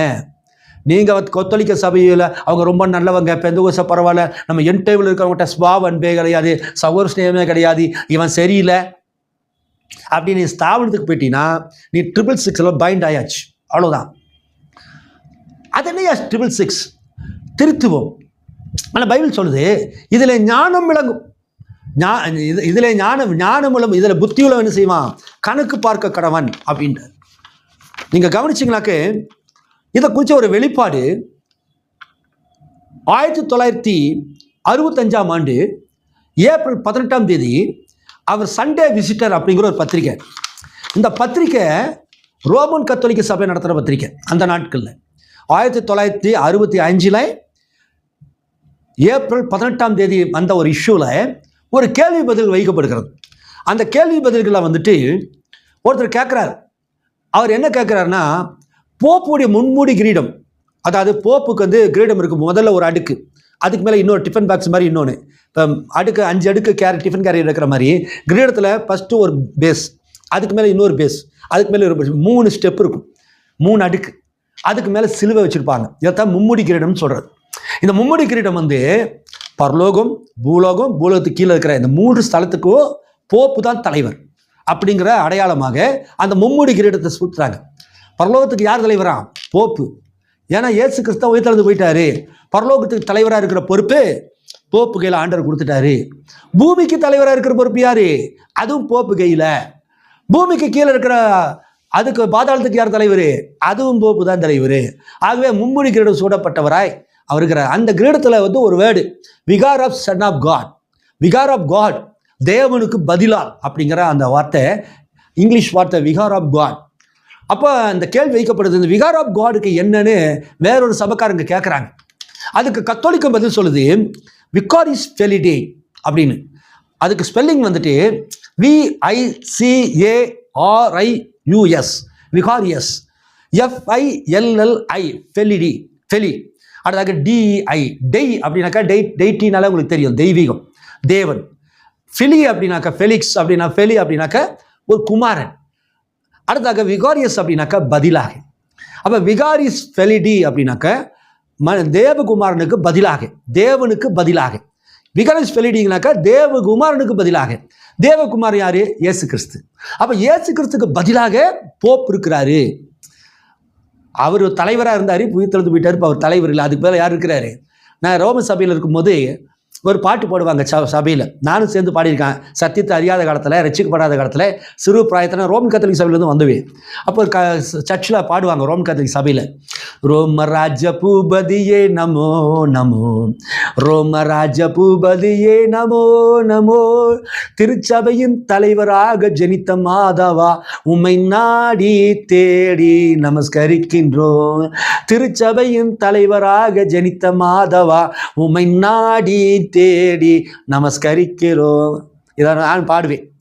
ரோமராஜ பூபதி, ரோமராஜ்யத்துக்கு ராஜாவாக இருக்கிறவரே நமோ நமோ. திருச்சபையின் தலைவராக, திருச்சபை சபையாகிய மனவாட்டிக்கு நீ இருக்கிற தலைவராக இருக்கிற. ஆனால் பைபிள் சொல்லுது சபைக்கார் தலைவரே கிறிஸ்து இல்லையா? கற்புள்ள கனியாக கிறிஸ்து ஒரே புருஷனுக்கு நியமிக்கிறேன். அந்த புருஷகிற ஸ்தானத்தை யாருக்கு கொடுக்குறா? பிசாசு போப்புக்கு கொடுக்குது. ஆகவே தான் பைபிளாவில் திரளாட தண்ணியில் உட்கார்ந்துருக்கிற மகா வேசி, அதாவது ஆவிக்குரியத்தில் மாம்சத்தில் கரெக்டாக இருக்கலாம், கல்யாணம் பண்ண கூட தான் இருக்கிறாங்க. ஆனால் சபையுடைய உபதேசமானது ஸ்பிரிச்சுவல் டாக்ட்ரின், அடல்ட்ரி டாக்ட்ரின். இந்த ட்ரினிட்டி டாக்ட்ரினில் யாரெல்லாம் இருக்கிறார்களோ அவர்களெல்லாம் இந்த கத்தோலிக்க சபைக்கு குமார்த்திகள். புரியுதுங்களா? அவங்கள போப்பை தலைவராக ஏற்றுக்கொண்டாங்க. ஸோ இந்த ஐக்கியமானது, அமைப்பானது ஒரு காலத்தில் நினைச்சிடும் எல்லாரும் போய் போப்புகளில் விழுந்துருவாங்க. அரசியல்வாதிக எலெக்ஷன் வர்றதுக்கு முன்னாடி கட்சிக்காரர்கள் சண்டை போட்டு கிடப்பானுங்க. இவன் சரியில்லை, அவன் சரியில்லை, இவன் அப்படி, இவன் இது மத கட்சி, இது ஜாதி கட்சி, இது அந்த கட்சி, இது திராவிடம், அப்படி பலதெல்லாம் பேசிப்பாருங்க. ஆனால் அந்த எலெக்ஷன் வரும்போது பார்த்தீங்கன்னா அத்தனை பேர் கூட்டணி, இவனை பற்றி சொல்லிட்டு இருந்தானே, இவனோட ஜாயின் பண்ணிட்டானே, இவன் கருத்துக்கும் கொள்கைக்கும் எதையெல்லாம் எதிர்த்தானோ ஒரு 4 சீட்டுக்காக 5 சீட்டுக்காக தோற்று போயிடக்கூடாதுங்கிறது அந்த கட்சியில் போய் சேர்ந்துக்குவானுங்க. இவங்களுக்கெல்லாம் அரசியல்வாதிகள், அவங்க பிழைப்புக்காக அவங்க செய்கிறாங்க. அதே காரியமானது நம்ம சபையில் கடைசி நாட்களில் சபை ஸ்தாபனங்கள் அனைத்துமாக எந்த ரோமன் கத்தோலிக்க சபை தப்புன்னு சொல்லிட்டு வெளியே வந்துச்சோ அதே ரோமன் சபையினுடைய போப்பை போய் தலைவராக ஏற்றுக்கொள்வாங்க. இதைத்தான் WCCன்னு சொல்லுது. இந்த நேரத்தில் வரக்கூடிய போப் இருக்கான் பார்த்தீங்களா, அவன் தான் அமெரிக்காவிலிருந்து வருவான். ஏன்னா அமெரிக்கா பணம் பெருத்த நாடு, ரோமாபுரி எக்கச்சக்கமாக தங்கத்தை வச்சிருக்குது. இவனுக்கு 2 பேர் சேர்ந்து தான் அமெரிக்காவுடைய ஃபண்டு ரோமுக்கு தேவை. ரோமுடைய மத காரியங்கள் அமெரிக்காவுக்கு தேவை. ஒருத்தருக்கு விட்டு கொடுக்க மாட்டாங்க. 2 பேர் சேர்ந்து யூதனுக்கு சப்போர்ட் பண்ணுற மாதிரி பண்ணி ஆலயத்தை, அந்த விழுந்து போனது ஆலயம் இருக்குல்ல, இடிக்கப்பட்ட ஆலயம், அந்த கடைசி நாளுக்கு அந்த ஆலயத்தை கட்டி, அந்த ஆலயத்தை கட்டின உடனே அமெரிக்கா ஒரு விக்கிர நாடு, அது கத்தோலிக்க சபையினுடைய நாடு. திருக்கதை சொல்றாரு, அது வெளிப்படுத்தல் 13ஆம் அதிகாரத்தில் எழும்புச்சு. அது ஒரு வேசி நாடு இல்லையா? அது ஆவிக்குரிய வேசி நாடு. அது கத்தோலிக்க சபை தான் அங்கே அதிகமாக இருக்குது. புரோட்டஸ்டன்ட்களை எதிர்ப்பாங்க. ஆனால் அந்த நாளில் புரோட்டஸ்டன்ட்களும் எல்லாம் ஒன்றே ஆயிடுவாங்க. இங்கே இருக்கிற அமெரிக்கன் சொல்லுவான், ஆலயம் கட்டப்பட்டாச்சு, கொண்டு போய் என்ன செய்வான், சுரூபத்தை வைக்கலான்ட்டு ரோமாபுரிகளுக்கு போப்பை கூட்டி பிரதிஷ்ட ஆராதனை நடத்தி போப்பை கொண்டு போய் அந்த சுரூபத்தை கொண்டு போய் எங்கே வைப்பாங்க பாருங்க, அங்கே தான் பிரச்சனை வரும். யூதன் கலண்டுருவான். எங்கே ஒருபோதும் யூதன் என்ன செய்ய மாட்டான், விக்கிரனை ஏற்றுக்கொள்ள மாட்டான். அவன் என்ன செய்ய மாட்டான், அதை கலண்டுருவான். இப்போ இங்கே தான் 3 தேசங்களுக்கும், அமெரிக்கா, ரோமாபுரி, இந்த யூதர்கள், யூத தேசம் 3க்குமே ஃபைட் வராங்க. 3ஆம் உலகப் போர் நடக்கும். இது நடக்கும்போது ப்ராபர்ட் சொல்கிறாரு, அப்பொழுது மணவாட்டியானவள் எடுத்துக்கொள்ளப்பட்டிருப்பாள். ஒரு அணுகுண்டு பூமியில் விழுறதுக்கு முன்னதாக மணவாட்டி மேலே ரேப்சரில் போயிடுவா அப்படின்றார். நோவா காலத்தில் ஒரு சொட்டு தண்ணி பூமியில் விழுறதுக்கு முன்னதாகவே ஏனோக்கு எடுத்துக்கொள்ளப்பட்டான். மழை வர்றதுக்கு முன்னாடி ஏனோக்கு மேலே வாயாச்சு.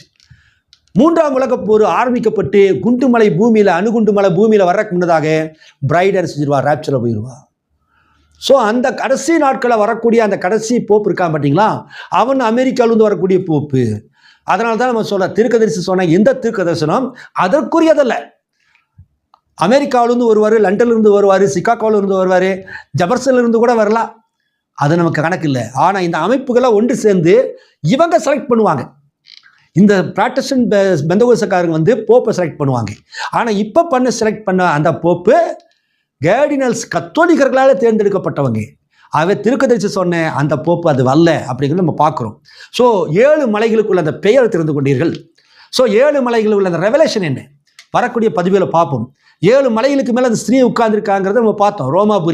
ரோமாபுரியில் வாடிக்கன் இருக்கிறதுனால ப்ராஃபட் சொன்னார், வாடிக்கன் சிட்டி தான் உலகத்திலேயே வந்து எந்த ஒரு சிட்டியோ 7 மலைகளுக்கு மேலே இல்லையா, இந்த ஒரு சிட்டி தான் இருக்குது, அந்த சிட்டி வாடிக்கன் சிட்டி. போப் அங்கே இருக்கிறாரு. ஏன்னா ரோமாபுரி டைபர் நதியினால சூழப்பட்டு அந்த 7 மலைகளுக்கு மேலே அது அந்த ரோமாபுரி இருக்குது. அதில் வந்து வாடிக்கன் சிட்டி இருக்குது. இதில் நம்ம நிறைய சீக்கிரட்டை கொண்டு போகலாம். ஒவ்வொன்றா பாட்டாக நம்ம போவோம். அடுத்தபடியாக போப்புடைய அந்த போப்பு மும்முடி கிரீடம் பிக்சரில் பாருங்கள், உங்களுக்கு காக்கிற டிஸ்பிளேல பாருங்கள். அது 3 அடுக்கு உள்ளது. இதில் வந்து vicar of son of God. இன்னைக்கு வந்து நம்ம என் டைமில் வந்து இதெல்லாம் சொல்லுவாங்க, விகார் ஆஃப் சன் ஆஃப் காட்னு இருக்குது 666 அப்படின்னு எல்லாம் சொல்கிறாங்க. பாஸ்ட்டுக்கு பேசுவாங்க வாயில். அது ஆனால் ஆர்ச்சி கரண்ட் நீங்கள் போனீங்க, ஆர்ச்சி ஃபாதர்ஸ் சொல்லுவாங்க, ஐயோ அப்படியெல்லாம் இல்லையா, கிரீடத்தில் காட்டியா, விகாரிஸ் பெலியா அதில் கிடையாது, நீ என்ன கதை விட்டுருக்குற அப்படின்னுவாங்க. உங்களுக்கு தெரியாது, அந்த கிரீடத்தை பார்த்தீங்கன்னா அதில் இருக்காது, விகார் ஆஃப் கார்டு தான் இருக்கும் அதில். அப்போ கேட்கும்போது அது அவங்க என்ன சொல்கிறாங்கன்னா, 14ஆம் நூற்றாண்டில் செவன்த் டே அட்வென்டிஸ்டுகள் தான் அதை கொண்டு வந்தாங்க, தவறான கருத்து அப்படின்றாங்க. ஆனால் செவன்த் டே அட்வென்டிஸ்டுகள் தங்களுடைய பத்திரிகையில் போட்டிருக்கிறாங்க, அந்த 1965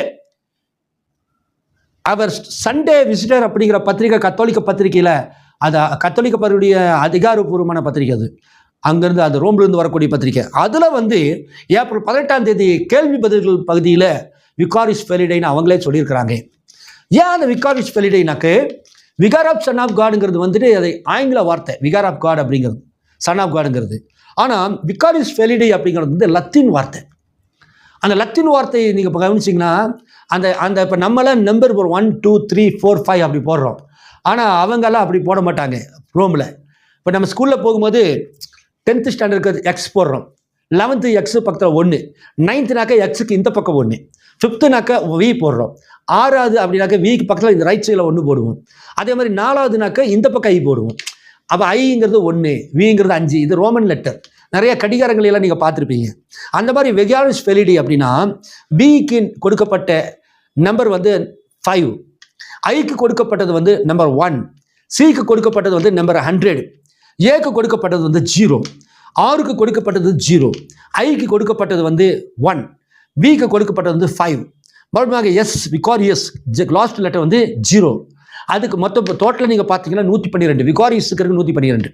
அதாக ஃபிலி FILLII, இதுக்கு வந்து எஃப்க்கு கொடுக்கப்பட்ட மதிப்பு 0, ஐக்கு கொடுக்கப்பட்ட மதிப்பு நம்பர் 1, எல்லுக்கு கொடுக்கப்பட்டது வந்து நம்பர் 50, 1க்கு கொடுக்கப்பட்டது வந்து நம்பர் 1, மறுபடியும் ஐ வருது, அதுக்கு ஐக்கு வந்து 1. இது ஃபெலி 53, டோட்டல் 53 வருது. கடைசி லெட்டர் வந்து வேர்டு டை, DEI, டிக்கு வந்து 500, ஈக்கு வந்து 0, ஐக்கு வந்து 100. டோட்டலாக கவனிச்சிங்கனாக்க 666 வரும். விகாரிஸ் ஃபெலிடைக்கு வந்து லத்தீன் பாஷையில் எழுதி நம்ம நம்பரை கொடுத்தாக்க 666 வருது. டிஸ்பிளேல பாருங்கள், 666 வருது. நம்ம என் டைம் பாஸ்டர்ஸுக்கு இதெல்லாம் வந்து விலைக்கு கொடுத்துட்டு இருக்க மாட்டாங்க. திருப்பி சொன்னார் அப்படி போயிட்டு இருப்பாங்களே தவிர இவ்வளோ தூரம் செக் பண்ணி எடுக்க மாட்டாங்க. அதுக்காக நம்ம பெரிய ஆளுநர்ல சொல்ல வரல, தேவன் யாரை கொண்டு சொல்கிறாரோ அதுதான். ஸோ இப்போ இன்றைக்கி நம்ம இதன் மூலமாக உங்களுக்கு தெரியுதுனாக்கா நீங்கள் நோட் பண்ணிக்கிங்க. மற்றவங்க கேட்கும்போது சரியாக நம்ம பதில் ஆதாரத்தோடு கொடுக்கணும். சும்மா குத்து மதிப்பா எங்கள் பர்னாம் சொன்னார், தீர்க்கதரிசி சொன்னார், நீங்கள் நம்புனா நம்புங்க, விசுவாசிக்காதீங்க, வித்தாக இருந்தால் புரிஞ்சுக்கும், வெளிப்பாடாக இருந்தால் புரிஞ்சுக்கணும், அப்படி கம்பி கட்டுற வேலையெல்லாம் நம்ம செய்யக்கூடாது.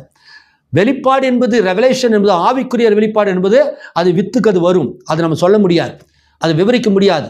ஆனால் இந்த மாதிரி சரித்திரப்பூர்வ உண்மைகளை வந்து அது நீங்கள் சரித்திரத்திலிருந்து எடுத்து கொடுக்கணும். பர்னாம் சொல்றார், கிறிஸ்து சொந்த வார்த்தையில் வெளிப்படுகிறார் அப்படிங்கிற செய்தியில் சொல்றார், சரித்திரமும் வேதமும் ஒன்றாக இணைய வேண்டும் அப்படின்றார். நீங்கள் பேசுகிற அந்த செய்தி சரித்திர சம்பவமானதாக இருந்துச்சுன்னா சரித்திரத்தோடு இணைந்து போகும்ன்றார். அவர் ஹிஸ்டாரிக்கல் ப்ரூஃப் நிறையா கொடுக்குறார். இன்னொரு இடத்துல சொல்கிறார், சயின்டிஃபிக் ப்ரூஃப் கொடுக்குறார். ஹிஸ்ட்ரி ப்ரூஃப், சயின்டிஃபிக் மூலம் எல்லா வகையிலுமே அது நிரூபிக்கப்படுது அப்படின்றார். அப்போ இந்த வரலாற்று சம்பவங்களை சொல்லும் போது சரியாக நீங்கள் என்ன செய்யணும், அந்த வரலாற்று ஆதாரங்களையும் தேடி கண்டுபிடிச்சு ஜனங்களுக்கு கொடுக்கும்போது தான் அது அங்கே கிரியை செய்யும். இல்லைன்னா அங்கே யாரோ ஒருத்தர் உட்கார்ந்துருப்பார், எதிர்கட்சிக்காரங்க இருப்பாங்க, எந்த கேள்வி கேட்டால் நீங்கள் மூஞ்சி தொங்க போடணும். எங்கள் பர்னாம் தயா சொன்னார், பர்னாம் சொல்லிட்டியா, இது உண்மையா, இப்படி ஹிஸ்ட்ரியில் அப்படி இல்லையே அப்படின்னாக்க உங்களால் பதில் சொல்ல முடியாது.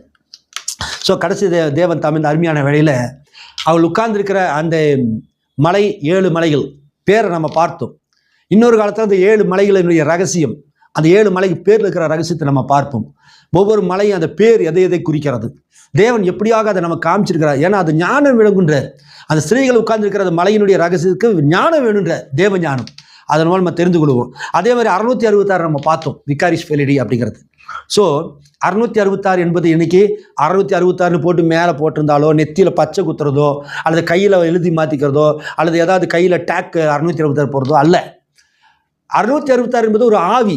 எப்படி பரிசுத்தாவி பெற்றுக்கொண்டதுக்கு அடையாளம், நீங்கள் மீட்கப்படும் நாளுக்கென்று முத்திரையாக பெற்ற பரிசுத்தாவி. பரிசுத்தாவி என்பது ஒரு மனவாட்டிக்கு அடையாளமாக இருக்கிறதோ, அந்த பரிசுத்தாவிங்கிற அடையாளங்களுக்கு வந்துச்சுனாக்கா அந்த மணி நேரத்துக்குரிய தீர்க்கதரிசி செய்தி ஏற்றுக்கொண்டு இயேசு கிறிஸ்து நாமத்தில் வெளிப்பாட்டை பெற்றிருப்பான். அதுதான் அவள் பெற்றுக்கிற புத்திர சுவிகாரத்தின் ஆவி, அந்த முத்திரை, பரிசுத்தாவிங்கிற முத்திரை. அப்படின்னாக்கா 666 முத்திரையாக தான் இருக்குமே தவிர லெட்டராவோ சிப்பாவோ இருக்காது. அப்போ அவள் எதை விசுவாசிக்கிறான்? திருத்துவ போதகம், திருத்துவ ஸ்தாபனங்களுடைய போதகம். நீ எதை வேணாலும் செய்யலாம், இயேசு மட்டும் ஏற்றுப்போம். நீ என்ன பாவம் வேணால் செஞ்சுக்கோ, போப்ப நீங்கள் தலைவரை ஏற்றுக்கொண்டு இயேசுவை நீ வணங்கிட்டு வந்தீங்கன்னா போதும். ஆனால் பூமியில் நீ என்ன பாவத்தை வேணால் செய் அப்படின்னு அவங்களுக்கு உபதேசம். இன்னைக்கு ஸ்தாபனங்கள் அதில் விழுந்து கிடக்குது இல்லைங்களா? ஒரு காலத்தில் ஸ்தாபனம் எப்படி இருந்துச்சு, பெந்தகோஸ்து ஸ்தாபனம் எப்படி இருந்துச்சு, ஆரம்பிக்கும் போது எப்படி இருந்துச்சு, இன்றைக்கி பெந்தகோஸ்து எப்படி இருக்குது? களிச்சடைகளாக மாறிவிட்டார்கள், கெடுத்து போட்டாங்க, கிறிஸ்துவ மார்க்கத்துடைய பெயரையே கெடுத்து போட்டாங்க. ஸோ கடைசி கால செய்தியில் இருக்கிற நமக்கு தேவன் நம்முடைய கிருபையினாலே நமக்கு கடைசி கால தீர்க்கதரிசி அனுப்பி வைத்து ஒரு கிறிஸ்தவன் எப்படி வாழணும், எப்படி ஜீவிக்கணும், எப்படி பரிசுத்தமாக தன்னை காத்துக்கொள்ளணும், என்ன உடை அணியணும், சபை எப்படி நடத்தணும், எப்படி உன் குடும்பம் இருக்கணும், எப்படி ஊழியக்காரன் இருக்கணும், எப்படி விசுவாசி இருக்கணுங்கிறது வேதபூர்வமாக நமக்கு விளக்கி கொடுத்துருக்கிறார். தொடர்ந்து வருகின்ற நாட்களில் பார்ப்போம். இந்த செய்தியோடு கூட இன்னொரு பதிவு உங்களுக்கு போடுறேன். தீர்க்கதரிசி சபையை எப்படி நடத்த வேண்டும், சபையில் எப்படி நீங்கள் இருக்கணும் அப்படிங்கிறத சொல்லியிருக்கிறாரு. அந்த குறிப்புகள் நிறையா சொல்லியிருக்காரு. நம்பர் போட்டு அதை உங்களுக்கு நான் அடுத்த செய்தியாக இதோட இணைக்கப்பட்டு வந்தாலும் வரலாம். இதோடு கூட உங்களுக்கு அடுத்த பதிவாக அது வரும். ஆகவே அதையும் பாருங்கள். தொடர்ந்து கர்த்தர் நடத்துவார். உங்களுக்கு ஏதாவது சந்தேகங்கள் இருந்தால் என்னுடைய நம்பருக்கு நீங்கள் கீழே டிஸ்பிளேயில் நம்பர் இருக்குது, என்னோட நம்பருக்கு நீங்கள் வாட்ஸ்அப் பண்ணலாம், கால் பண்ணி கூப்பிடுங்க. வாட்ஸ்அப்பில் கேள்வி கேட்டிங்கன்னா என்னால் பதில் கொடுக்க முடியாது. ஏன்னா எனக்கு நிறையா வாட்ஸ்அப் நம்பர் வருது. ஒரு நாளைக்கு 200-300 கேள்வி கேட்டால் பதில் எப்படி கொடுக்க முடியாது. அதே மாதிரி கமெண்ட் பாக்ஸில் யூடியூப்பில் நீங்கள் போட்டாலுமே அதை நான் பார்ப்பனே தவிர மற்ற அதுக்கெல்லாம் பதில் கொடுக்க முடியாது. ஒரு கேள்விக்கு ஏற்கனவே ஒரு 40 லைன் நான் டைப் பண்ணணும். உட்காந்து அடிச்சுட்டு இருந்தாக்க நிறைய பேர் கேட்டே இருப்பாங்க. ஸோ நீங்கள் நம்பரை பார்த்து எனக்கு கால் பண்ணிடுங்க, அல்லது நேரில் வந்துடுங்க, அல்லது ரொம்ப தூரமாக தான் இதுக்கு சந்தேகமாக இருக்குது, அல்லது இங்கே சொன்னது தப்பு, அது இந்த காரியம் எப்படி தானாக்கா நான் உங்களுக்கு அதுக்கு விளக்கம் கொடுக்குறேன். ரெண்டாவது, ஏற்கனவே நீங்கள் கேட்குற கேள்விக்கு நம்ம யூடியூப் சேனல்லேயே அதில் மெசேஜ் போட்டிருப்பேன். நீங்கள் எனக்கு கேட்டிங்கனாக்கா நீங்கள் போய் நான் உங்களுக்கு லிங்க் அனுப்புவேன், இந்த செய்தி கேளுங்க, அதுக்கு பதில் இருக்குதுன்னு சொல்லிடுவேன். ஏன்னா ஒரு சிலர் எனக்கு அது தெரியாது, நம்ம பேசியிருக்க மாட்டோம்னு நினச்சிருப்பாங்க, இதை மட்டும் கேட்டிருப்பாங்க. அப்போ இதுக்கு பதில், அவங்க கேட்குற கேள்விக்கு பதில் நான் பழைய செய்தியில் சொல்லியிருப்பேன். அவங்க அதை கேட்காம என்கிட்ட வந்திருப்பாங்க. அப்போ நீங்கள் அந்த கேள்வியை நீங்கள் என்கிட்ட வச்சிங்கன்னா வாட்ஸ்அப்பில் வாய்ஸ் மெசேஜாக கொடுக்கலாம், டெக்ஸ்ட்டாக கூட கொடுக்கலாம். நான் உங்களுக்கு அந்த லிங்க் அனுப்பிச்சிடுவேன். நம்முடைய கடைசி கால செய்திருக்கிற விசுவாசிகள் நீங்கள் ஜாக்கிரதையுள்ளவர்களாக இருந்து, இன்னும் அந்த போப்பு வர்றது நம்ம பார்க்குறோமோ இல்லையோ, நம்ம எப்போ இன்றைக்கு நீ மறுத்தால் நித்தியத்தை நீ எங்கே கழிப்பேன்? அந்த போப்பு வர்றது இருக்கட்டும், அமெரிக்க போப்போ லண்டன் போப்போ போட்டு அது வரைக்கும் நம்ம உயிரோடு இருக்கணுமே. இன்றைக்கு நீ மறுத்தால் நித்தியத்தை எங்கே கழிப்பாய்? ஸோ கடைசி கால செய்தியில் ரொம்ப ரிலாக்ஸாக இருக்கிறவங்க, சும்மா ஏனோதான எனக்கு வெந்தத்தை தின்ன விதி வந்தால் சாவுன்ட்டு பிரணாமணி ஃபோட்டோக்களை மட்டும் மாட்டிக்கிட்டு அவரை பற்றி பேசிட்டு மணிக்கிழமை பேசிட்டு எனக்கு எல்லாம் தெரியும், நான் இத்தனை வருஷமாக செய்தி இருக்கிறேன், இத்தனை புக்கில் நான் படிச்சிருக்கிறேன், இத்தனை செய்தி கேட்டிருக்கிறேன், பிரணாமணியத்தை கிட்ட பேசினார், தரிசனத்தில் பார்த்தேன், சொப்பனத்தில் பார்த்தேன்னு அந்த கம்பி கட்டுற வேலையெல்லாம் விட்டுருங்க. தேவனுக்கு முன்பாக செய்தியின்படி ஜீவிக்கும். அல்லேலூயா. ஒருத்தருடைய பர்சனல் லைஃப்பை நான் டச் பண்ண மாட்டேன். ஏன்னா எல்லாருமே தேவனுக்கு முன்பாக குறை உள்ளவர்கள் தான். ஆகவே பர்சனல் மேட்ரு எதுவுமே நான் சொல்ல மாட்டேன். பட் அவங்களுடைய உபதேச ரீதியாக சுட்டி காட்டுதல் எனக்கு கடமை. ஸோ கர்த்தர் உங்களை ஆசீர்வதிப்பாராக. தொடர்ந்து செல்வோம். Hallelujah. Amen. Praise the Lord. வார்த்தை கேட்டிடாமல் குற்றங்கள் பல செய்தே